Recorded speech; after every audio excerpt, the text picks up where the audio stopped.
So this is Jeff from here. Good morning. Keeping the international theme going, I realize I speak with an accent.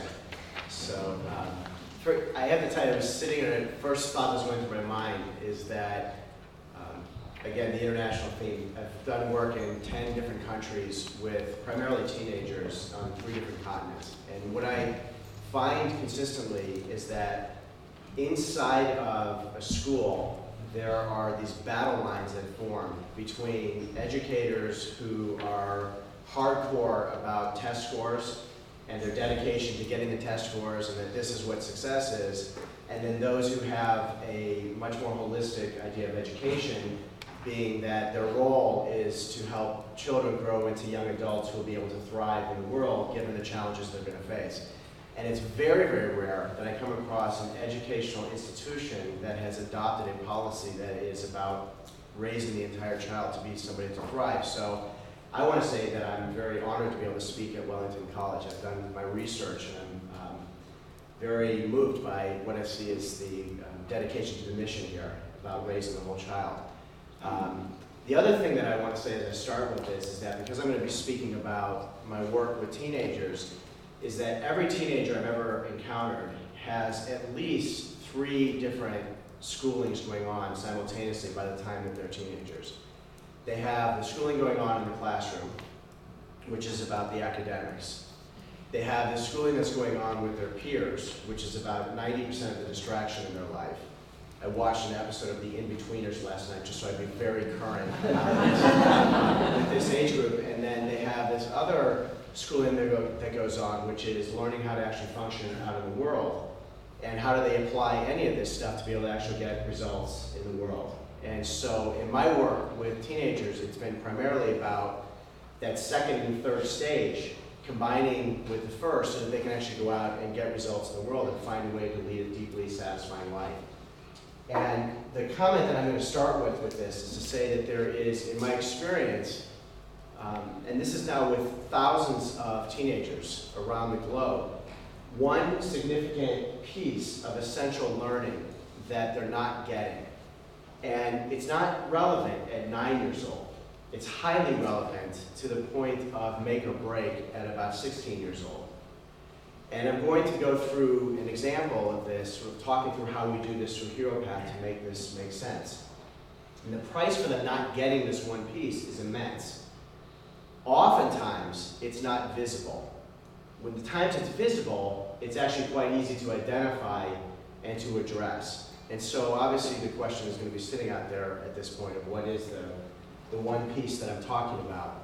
And the one piece, to say it in simple form, and then I'll get into a little bit more detail, is that at about the age of 15 or 16 years old, when a young person's having this awakening that they need to carve out a life for themselves in the world, they need to find a way to live their life, they need to know themselves. And they need to know themselves in very particular ways. They need to know not only what their own strengths and proclivities and interests are, but they also need to know this fundamental piece inside of them, which is, how do I manage and take care of myself when the storms of life come along and knock me off course? There was, when I was growing up in the States, which means it probably was here too, a toy called the Weeble. Does anybody remember the Weeble? Remember the logo for the Weeble was the Weebles wobble, but they never fall down? And so there were all these different little characters, and they could get knocked all over, but they had this sense of centeredness inside them, this way of their center of gravity set in them, that no matter how you pushed them over, no matter how many times you tumbled them, they always wound up like a cat on its feet, standing up again. And with that quality, a young person is able to go out and will thrive no matter what the challenges are in the world. Without it, they end up endlessly being reactive to the forces of the world that are at play upon them. And the forces that are at play are immense, as we all know, especially in this world.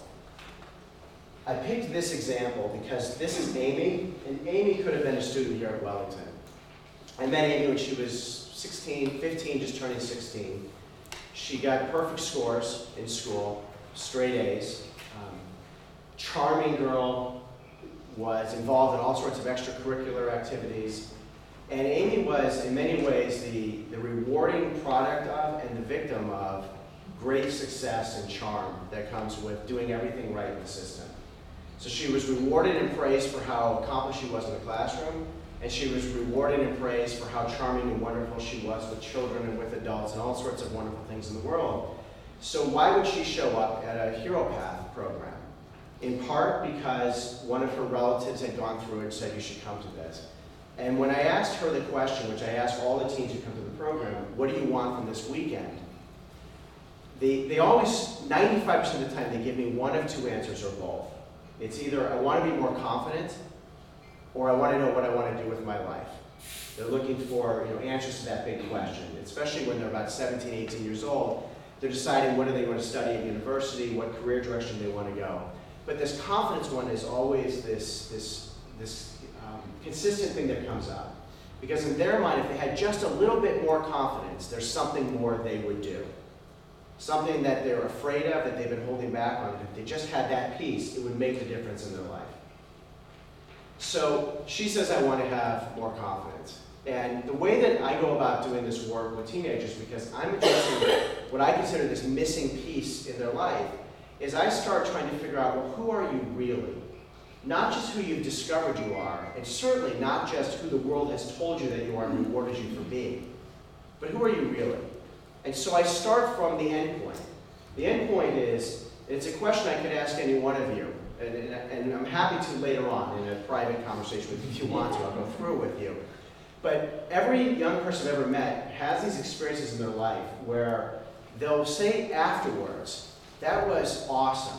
I really felt like I was being myself. Do you know what I'm talking about with this? When I was with that group of people, or when I was up on the stage singing and performing that day, I really felt free to be myself. And this was an interesting idea.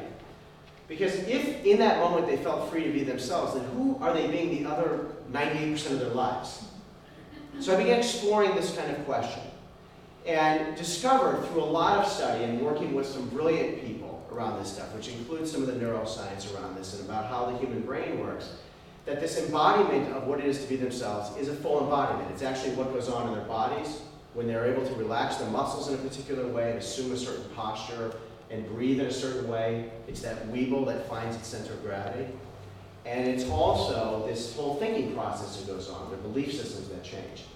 And so this thing that happens with Amy as she goes through this weekend is she discovers that as much as she thought she knew herself, she doesn't really know herself.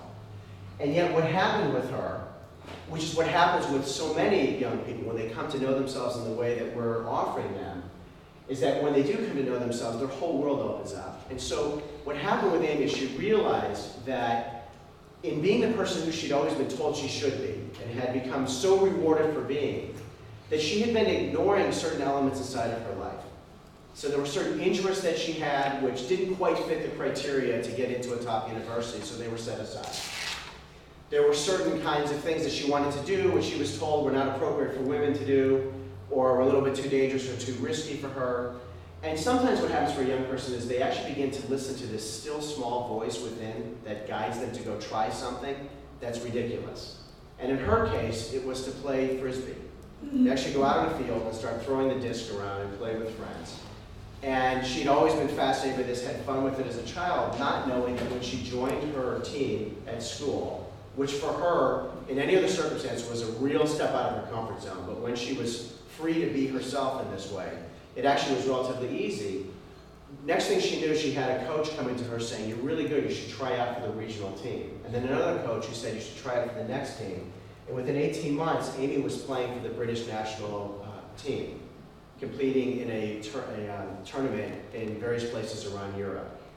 And the thing is, it's interesting, we actually have a video of her talking about this, is that when she came to the program, she never said, what I want is to become a Frisbee player, play for my national team and wear the British colors and go out and travel through Europe doing this stuff. She said, I just want confidence, and really what I want is to be able to be myself.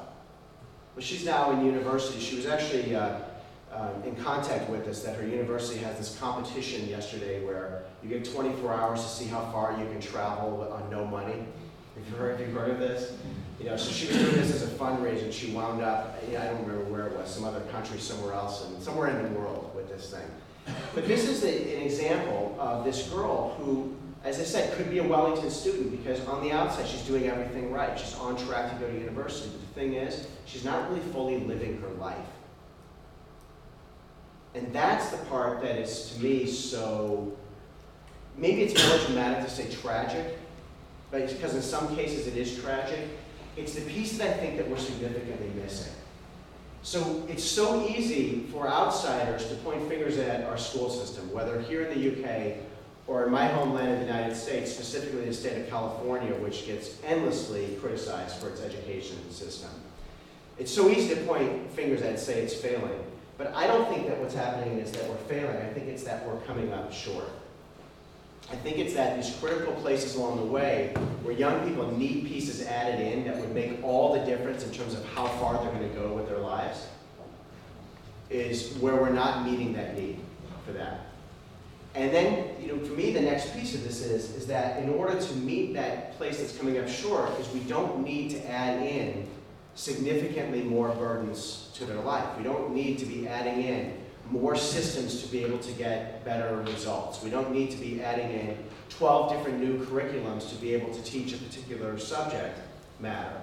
And we invest a tremendous amount in this stuff when, quite frankly, the evidence shows that we're actually doing a remarkably adept job of this, given all the different kind of variables that we're facing with that. To me, and it's where, when I was invited to be able to come here by Mackenzie and Quinn to come all the way from California to speak for 20 minutes on a rainy London day when we hit the traffic on the M25. I assume some of you did that also today. Where I was thinking about this is what's the piece that I can offer as a contribution to the dialogue, obviously, that's happening here, is to really be thinking about how can you be taking the young people that you're working with and really helping them to discover this core piece about who they are. Who are you really? And how does a person like you carve your way into the world, find your niche in the world? And I see this as a simple, singular addition into their lives. Now, would I be exaggerating to say that it's a simple, singular addition that can be added in about a 7-minute curriculum in class? No. Most likely that's not true. But it is a singular addition that can be added in with 500 7-second segments in class. 500 times that somebody speaks up and is able to see something that nobody else can see, and a teacher points out to them, you have a remarkably adept way of being able to see things that other people don't see. Or pointing out to somebody that moment when they speak up in class for the very first time and talk to them about, it seems like you just found your voice. And you just found that courage inside you to be able to share what you have to offer to the world. And have these kinds of elements of themselves to be encouraged. Is this making sense when saying this, presenting it? So what I find, because we've been doing these Hero Path programs, and our program that we do, we actually kind of stack the odds in our favor with this. We get them away for a weekend. So we have an entire, basically 48 hours with them. And the challenge, it's interesting, the challenge that we oftentimes have getting teens in the room is that they have to give up a weekend, which for most of them is precious time, because not only does it mean that they're not going to be able to sleep in, but it also means that they're not going to be able to stay out till 4 o'clock in the morning in the pub with all their friends. But there's also this thing in them where they're thinking, I hope it isn't boring. Rarely does any teenager walk in and say, I'm so excited, and you're from America, and you dress funny, you talk funny. It's I hope this isn't boring. And usually, by about 2 hours in, the first evening of it, there's a moment that happens where something shifts, and they realize this is different. We're actually really talking about something that they have this little taste of, and they say, if you could teach me how to have this centeredness in my life, to be able to keep this present in my life, and I could take this and keep it as I live, not just when I go home Sunday evening, but as I go through the next week and coming years and moving into my life, all of a sudden a whole world of possibilities begins to open up. And the interesting thing that's so potent, so consistent when they get this sense of possibilities opening up, is that all of a sudden the struggles they were having with school tend to go away. Because school suddenly becomes relevant to them for a very different reason. If I was going to be clever, which I'm not particularly, so forgive me if this doesn't come out exactly the way it would if a clever person would say it. It would say school becomes relevant to them for the first time for a reason, beyond just getting the certificates and benchmarks that please their parents. All of a sudden it becomes personal to them. And it also becomes easy for them to start making decisions about, well, what's the right direction for me to be going? So here's what I find when young people get this simple yet profoundly important piece in their life, is that the teens who know themselves and they have this sense of their own core identity, their ability to operate from their center, their ability to be able to re-access this, even when they get knocked down, criticized, have failures or disappointments, is that because they can reset themselves so quickly, is that they have this, what I call essential life direction. Essential life direction is not the same as finding their passion, which I think is a very bad piece of advice to give young people. It actually creates obscene expectation that very few of them will ever meet, especially at a young age. But to find direction, which is to say, you know, I realize here's where my strengths are and here's where my interests are. And if I just start going in the direction of those strengths and interests, who knows where they're going to lead. It's interesting, as I'm sitting here with Mackenzie in the room, I remember having a conversation with her because her father's a colleague of mine, 15 years ago. And having conversations with her, it's no surprise to me that she winds up living here in England doing this work now. But there's no way at that point she could have said, gee, what I want in life is to move to England, well actually just travel the world first and all this stuff, wind up here and start a coaching business in education. But it started with some things that were just true of her at a young age, challenges she'd gone through and interests of her own with this stuff. So they have that essential life direction, which means when you have essential life direction, you always know what the next step is. You don't get stuck because you're sorting the world for opportunities and possibilities. The next step becomes evident. Therefore, they make excellent decisions. They are naturally resilient. There's all this movement in the United States, and forgive me because I did not do the British research on this, but this is the big talk in the US right now, is developing resilience in youth. And we use really cool words like grit. And the thing is that, I have young children at home. And if those of you who are parents and remember when you had young children at home, aren't your young children remarkably resilient? They fall over and they just get right back up again. And we as parents are running and oh no, and they fall, and instead of they cry for 6 seconds and they're right back up. Resilience is naturally present in us. It's only through years and years and years of conditioning that we become unresilient because we become afraid of consequences. Well, when a young person is able to re-access for themselves a sense of centeredness in themselves, well, they're naturally resilient. They just keep looking for possibilities. Kind of like the GPS did, trying to find its way here today when we got off the N25. The people are naturally like that. We don't need the iPhone for that. And they seek to create opportunities. And then, to me, probably the most beautiful piece of it to watch from my side of the work is how they cultivate really healthy relationships. It's how many young people, when they have this awakening for themselves, end up saying goodbye to people who are no longer, let's say, positive presence or value in their life. And they're actually willing to be alone for some period of time until they begin recognizing the right kind of people to associate with in their life. When we started this work with Hero Path, we did this really on a whim. There was a couple of us who said we want to start bringing this work into the life of young people. And what we found was, as we started getting the message out there and getting more and more through this experience, was that the returns for them were evident, obviously with a short burst in the beginning, because anybody can create a peak experience for young people in the beginning.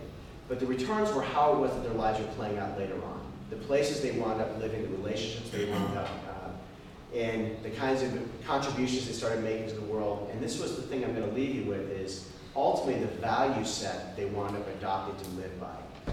Because my experience is many young people, when they enter into their adult lives, start from a value set of me, what's in it for me. And these people, as they're embodying this sense of centeredness inside themselves, are developing this value set that's about contribution and care and concern about the world.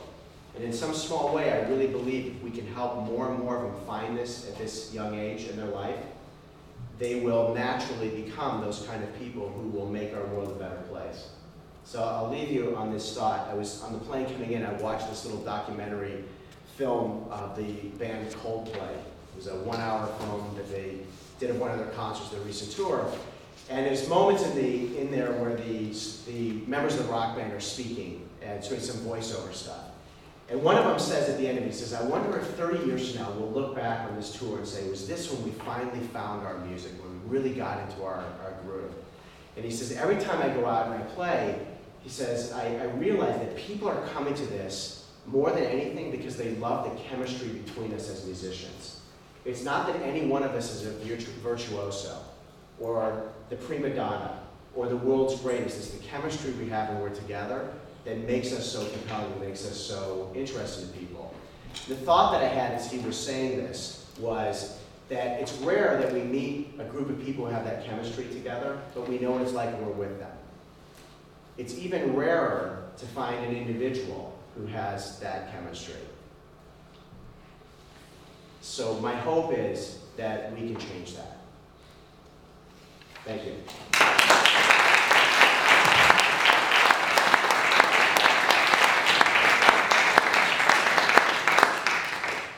I don't know if I'm supposed to answer questions now or whatever. Yes, okay. Sorry to interrupt. I'm just slightly conscious of time.